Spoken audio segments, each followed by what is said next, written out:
This is Colin McGuigan for IFLTV. Delighted to be joined by Adam Smith in the Kingdom of Saudi Arabia. When did you arrive, Adam? Not long ago, a few hours ago. The flight was late, got in at about 1, 2 in the morning, saw Oscar Bevis still working, and got a few hours sleep, didn't get to bed till about 4:30 or 5, got a few hours sleep, then saw Darren and Andy and some of the DAZN lot this morning.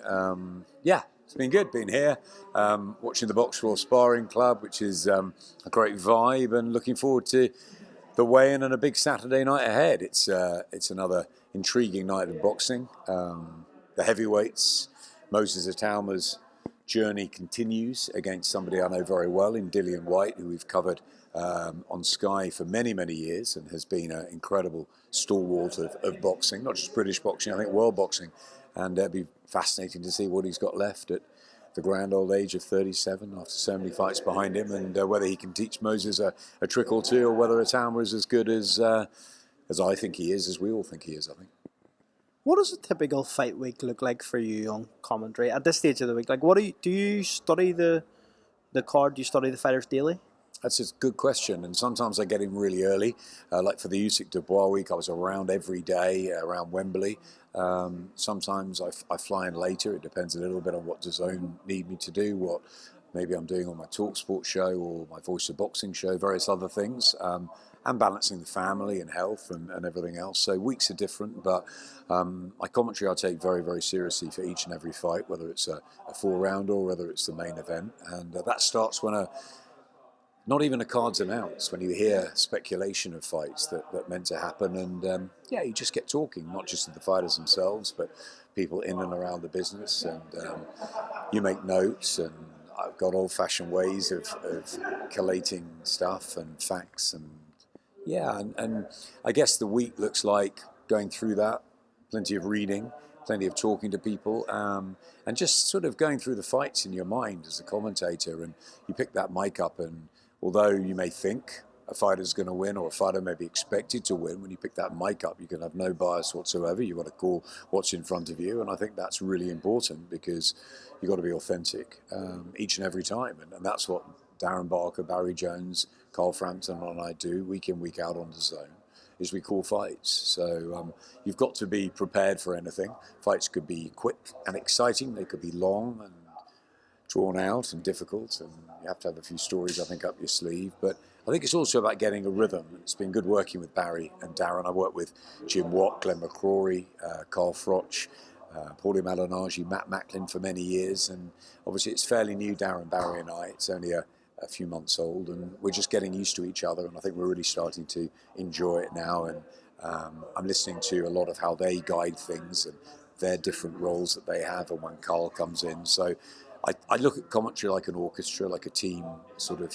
There's a bit of a conductor and players, and they come in at different times when they need to.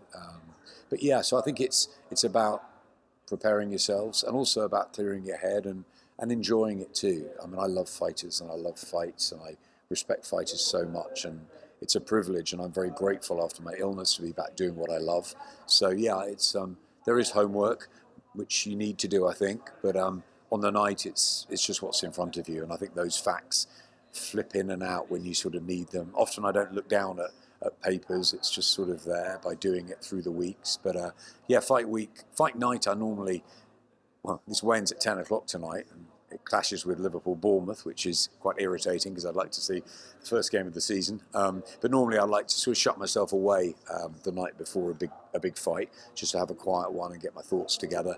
But it doesn't work like that anymore. Weigh-ins are late, so it's different time zones here. So you just have to be comfortable, calm, and ready to go, and have respect for every single fighter that laces them up and that gets in the ring, and I do, and I take it very seriously, and I find myself in a very privileged position, even though I've done it for a number of years.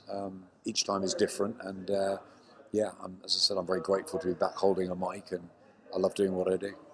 You're probably best placed to answer this question. There was a moment earlier in the week where Thomas Triber made a grave error in announcing Dillian Whyte as the baby snatcher as opposed to the body snatcher. Yeah. Some people, and Dillian included, kind of suggested that maybe was Queensbury or someone in Queensbury that had put Thomas up to that. these things happen obviously on live TV. What did you make of the whole situation? These things happen in live TV. Thomas Tribe is an excellent professional. I like him very much. I've actually worked with him a lot more in the last year or so, and have got quite close to him. There's no way he would have done anything deliberately. He made a mistake, and that's what happens. Sometimes you do. I remember a few I've made over the years, probably many, and yeah, sometimes people pick up on it now because of social media, and you're out there, and when you say something, it's taken, and whether it's good, bad, ugly, indifferent. If it's a headline, it's going to make a headline. So, yeah, Dillian probably just used a bit of his old skills and being a bit of a fox by jumping on it and trying to turn it as though, yeah, Queensbury have got onto me and I'm not their boy and they want Moses to win and I'm being treated like this. I think it's all fun and games and a bit of pantomime. I think Dillian knows that Thomas Tribe would not have done that deliberately. I knew he didn't, and it's laugh it off. It's a bit of everyone makes mistakes. It's live television, and that's what makes it exciting and dramatic. That we're all human and we just get on with it. But yeah, I reckon Dillian twisted it a little bit to his advantage as well. What does Dillian Whyte have to do to beat Moses Itauma? That's a great question. I don't think he knows that. I don't think he knows what he needs to do, and I don't think Buddy Gert will know what he needs to do because Moses is so young and fresh and untried and untested really at this sort of level. What he's done has been marvellous so far, Moses Itauma. He's showing maturity beyond his years. He cleaned up as an amateur. He's been an incredibly exciting professional already. He's disciplined, he's dedicated, he's got speed, he's got a southpaw style. He hits really heavy-handed. He's very powerful. And he's sparred with everybody who thinks he's amazing, which is why we're all getting really excited about it. But I don't think Dillian Whyte will know quite what to do until he's in there, if that makes sense. There will be a plan. There'll be a plan to try and, I guess, take Moses deep or try and unsettle him and take that rhythm away from him, make him question himself. And under the lights with the smaller gloves, that's a different experience that he's had at a different level. So I think they'll probably want to take the fight long. But then Moses, the younger guy, he should be able to have the fitness and stamina to deal with that. Or do they go in and think, let's catch him early with a left hook because we don't know quite what the chin's like, certainly with the smaller gloves. Or do we just say, hey, there's no pressure on us. 99 out of 100 people are picking Moses Itauma to win this fight. Let's just go for it. And that's what will make Dillian Whyte very dangerous in there. 21 knockouts, big left hook, plenty of experience, and nothing really to lose.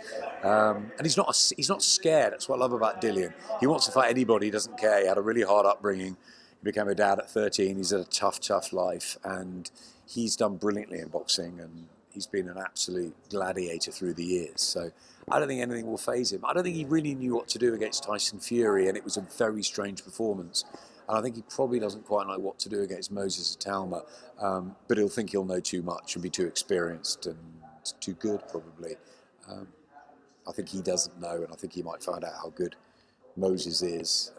And will he be able to deal with that at 37 with his hands, speed, and his movement? I'm not sure. But if he does, and he does go 4 or 5 rounds, it gets very interesting because Moses has never gone past 6. And people are writing Dillian off. Write him off at your peril. Silly people to write Dillian Whyte out of this fight.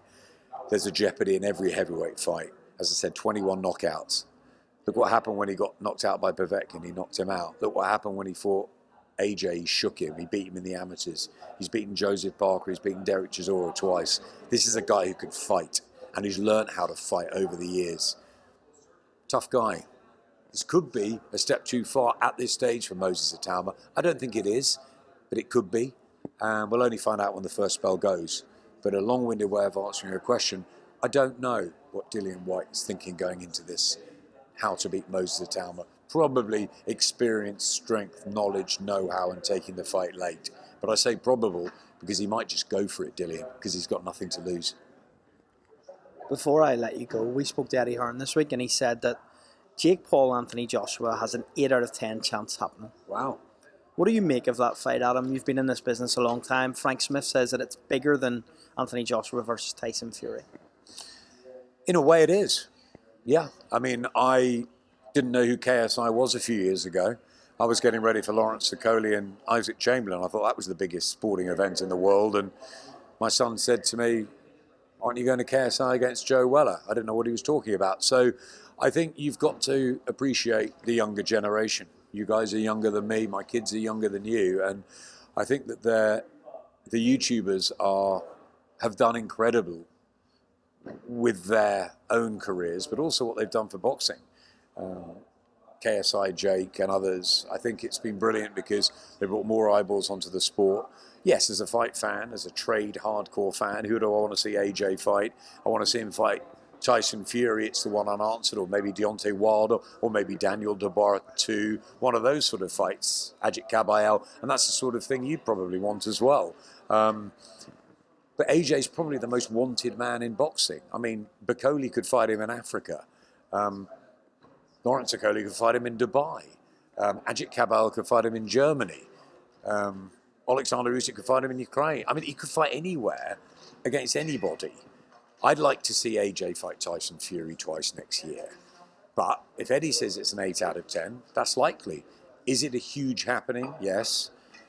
Is it mad? Yes. Do I respect Jake Paul, both for putting the gloves on and amassing a career and having a real go at this? Enormously. Do I think he's necessarily one of the best fighters in the world? No. Do I think what he's done for women's boxing is fantastic? Yes. Being in the Garden to see Katie and Amanda and what he did with Ellie Scotney, just signing Terry Harper, Chantel, brilliant, brilliant, brilliant, brilliant. And Jake Paul with a pair of gloves on, good luck to him. Didn't particularly like the Mike Tyson matchup because he was 58, but great event, Netflix and all that. Jake Paul and AJ is a huge, huge fight. And whether it's just a 1-round or 2-round blowout like AJ and Ngannou, as most people would expect, then yeah, but Jake Paul has got bucket loads of courage to take that fight. And maybe he just thinks it's for money. If he really wants a world title, he should possibly fight another former world champion and then go maybe the Badu Jack route, potentially, if he wants that. Still tough, obviously, but if he really wants a shot at a world title, AJ blowing him out in a couple of rounds is not going to help, but maybe Jake Paul thinks he's got a chance. There'll be a lot of young people that think Jake Paul can win this fight, and they'll be looking at the tapes of Daniel Dubois knocking AJ over time and again. I think Jake can do that. Maybe Jake thinks he can do it as well, and Jake's team do. That's up to the fans and what they think. What I know is that it'll be a huge fight, and my channel, The Voice of Boxing, is about fighters and fans. And if fans want to see that fight, whether they're the thousands of hardcore fans or the millions of casual fans, you may have to weigh that up. AJ against Jake Paul is massive. And will it happen? If you're saying Eddie 8 out of 10, I think it will. So we better get prepared, guys. We better get prepared for that, because there's going to be a lot of trade fans who are unhappy, but there's going to be a lot of different fans who are going to be very, very excited about that build-up, because there'll be some build-up. Well, Adam, before I let you go, can you just tell us why you should buy that pay-per-view this weekend for Itauma Whyte on DAZN? Yeah, getting back to Saturday night tomorrow, it's a huge night and a fantastic night for boxing. DAZN are the home of boxing. Everything's happening week in, week out, delivering terrific fights, great action. And the card on Saturday night is wonderful. I love the heavyweight hors d'oeuvre between Filip Hrgović and David Adelaide. They may steal the show. They're two fighters who badly need a win. We're seeing Hrgović come through the Joyce fight, but he's got to get back up there if he wants to have that shot at the world title that he was waiting for until Daniel Dubois did him a few yards away in this arena. And David Adelaide, of course, still rebuilding a bit from what happened to him against Fabio Wardley here. But it's a great fight. He's stepping up, giving up the British title, taking the opportunity. That's what it's all about. That's a great heavyweight fight. Love Nick Ball, our only world champion as a man, a male, since the Dubois loss in Britain. Nick Ball's a fantastic story. We want to see him fight at Anfield, don't we? End of the season, after we win the Premiership again. The Premier League is ours, so let's see Nick Ball fight at Anfield. So he's got a great fight. Battle of the Unbeatens. Ray Ford, great. Love watching Ray. Really good fight there. Yeah, it's just a great night. Mo Alakal, good to see him back. And Kes Ashfaq with a big, big chance as well to shine. The guy from Leeds, he was a really good amateur, wasn't he, Kes? And to see him up against one of the new Japanese superstars. So, yeah, I think there's a lot of different action a lot of stories out there, but you've got to just tune in for Moses Itauma. It's almost like I feel a happening, a bit like when Mike Tyson was fighting. You've just got to watch him. A bit like when Prince Nassim Hamid was on. A bit like when Joe Calzaghe and Ricky Hatton started their careers. Moses Itauma, in my opinion, is heir apparent as a heavyweight superstar. I think he's got everything. We don't know until he goes through those tests and those fights and answers the questions and shows resilience and may have to get through some dark moments. Maybe that happens tomorrow night against Dillian Whyte. It could do, but it may not. And if he blows him away emphatically at Itauma, then wow, they're going to be clamouring for Itauma against Usyk. I don't think yet. I think he should fight the Bacolis and the Chisoras and the others first, but they may want to put him straight in for Usyk, which would be, what a story that would be after 13, 14 fights. But yeah, you've got to watch him. You've got to watch Moses Itauma. I think he's sensational. I've been wrong before, but I think there's a lot of other people that think he's sensational. And you know who really do? The fighters. You ask Lawrence Okoli, who sparred with him when he was a kid. He was just in his school uniform almost. Moses Itauma. You ask Joe Joyce, you ask Tyson Fury, you ask Anthony Joshua what they think of Moses Itauma. Don't ask me, ask the fighters who know. What I think Itauma should do, should he win and win emphatically on Saturday night, is he should get into Alexander Usyk's next training camp, work alongside him, sponge off him like he has Tyson Fury and all the others, 20, 21, develop him. Let him become the fighter that I believe he's going to become. I think he's going to be a generational superstar, Moses Itauma. But one step at a time. He's got a hard guy in front of him tomorrow night in Dillian Whyte. And write Whyte off at your peril. He's got to deal with what's in front of him first. What I love, though, about Moses is the cool, icy way he goes through the process. I tell you what, I don't think there's many people who want to fight Moses Itauma tomorrow night. Dillian Whyte is a courageous, tough, highly respected fighter who's taken this opportunity. I wish him well. Adam Smith, always a pleasure on IFLTV. Thank you for your time. No problem.